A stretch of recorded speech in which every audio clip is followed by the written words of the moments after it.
लद्दाखमध्ये काय चालले आहे माहिती आहे? नाही ना? मग ही क्लिप जरूर पहा. थ्री इडियट्स चित्रपट ज्या व्यक्तीवर बनला आहे ते सोनम वांगचुक हे 21 दिवसाच्या आमरण उपोषणाला बसले आहेत.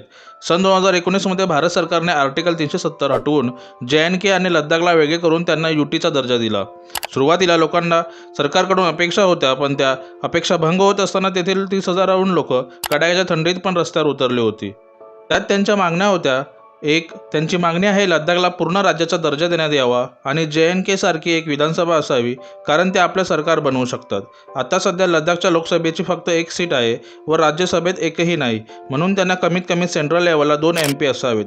दुसरं, लद्दाखची 97% लोकसंख्या ही ट्रायबल आहे, म्हणून त्यांना शेड्यूल 6च्या अंतर्गत ट्रायबल स्टेटस द्यावा, जेणेकरून ते आपली लँड आणि कल्चर यांचं संरक्षण करू शकतील. तिसरं, लद्दाखच्या लोकांच्या जॉब सिक्युरिटीसाठी तिथे पण पब्लिक सर्व्हिस कमिशन याचं निर्माण करावं, जसं आपल्या महाराष्ट्रात आहे MPSC. आणि ह्या मागण्यांसाठी सोनम वांगचुक व त्यांच्याबरोबर खूप लोक उपोषण करत आहेत आणि ह्या सर्वाला गोदी मीडिया कव्हरेज देत नाही. आणि लद्दाख सुरक्षित राहिला तरच आपण इथे सुरक्षित राहू, उदाहरण क्लायमेट. म्हणून आपल्याला त्यांना मोठ्या संख्येने सपोर्ट करायला पाहिजे, निदान सोशल मीडियावरून तरी. व्हिडिओला लाईक करा व जास्तीत जास्त शेअर करा.